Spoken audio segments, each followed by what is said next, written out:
Today, we have the great pleasure of speaking with Jill Schulman, and she has a very interesting background. And let's start with that. What made you decide to join the Marines? I grew up in a small town in the Midwest in Minnesota, and the Marine Corps was my ticket to, number one, get my college education paid for, and two, to have a career of purpose and to see the world. I just decided to go for it. It was quite a path to earn the title of United States Marine, but because it was hard and there were so many crazy, brave things I had to do, that's what made it so exciting. Can you share one experience where you were scared? My unit, when I was in ROTC, thought it would be a fun idea to go to the Navy SEAL base to go on their something called the confidence course, which is a bunch of obstacles. So I remember this moment. I'm standing on this platform 40 feet up in the air, and in front of me is a steel cable that extends about 120 feet, and it's my turn to go next to get down to the other side.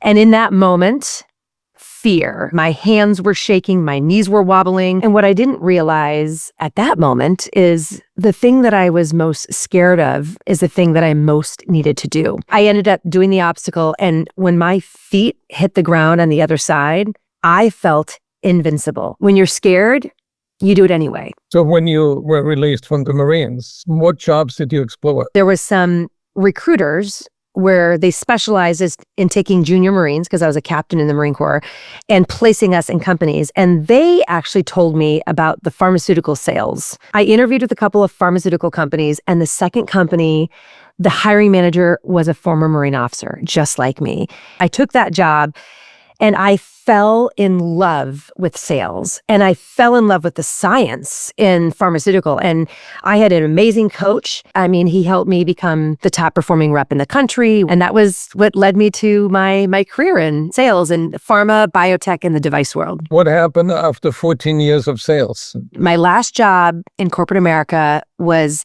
doing leadership development at one of the biggest pharma companies. I took a promotion that was in Chicago, but my husband's business was in Southern California. I couldn't really move. So I took the promotion and I commuted every week. And after doing that for a while, I came home once. I caught an earlier flight on a Friday, and I went to go pick up my kindergarten daughter from school to surprise her. And she was so excited that I was there to pick up, and she ran and she hugged me. And then she showed me the picture that she had of a family, and I wasn't in it. I wanted to keep doing the same work, doing leadership development, but I wanted to do it more on my terms.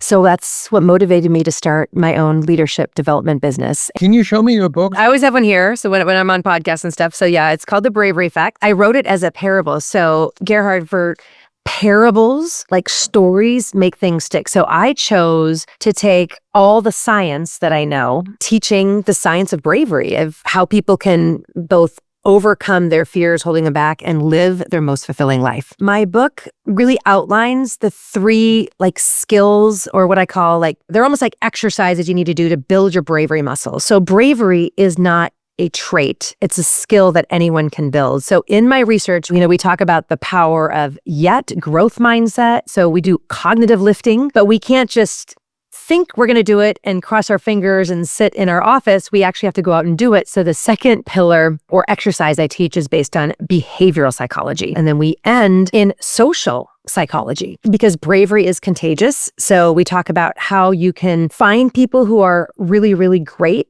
at the thing that you want to do, and you should ask them for feedback and questions. Yeah, cognitive psychology, behavioral psychology, social psychology.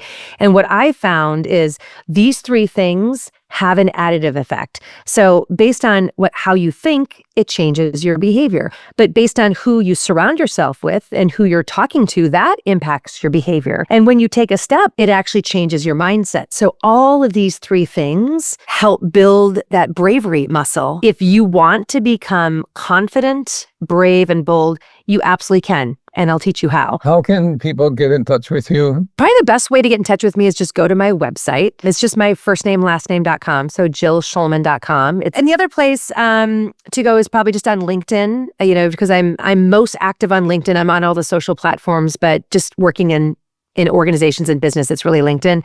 And then if any of your listeners want a little bit more, I have something free on my website, and it's a free bravery assessment. It takes 3 minutes to take. And if you take the Bravery assessment, then you can download a free Bravery blueprint, which basically gives you what these 3 pillars are on this 3-legged stool, so people can immediately start applying it to their life and their sales job.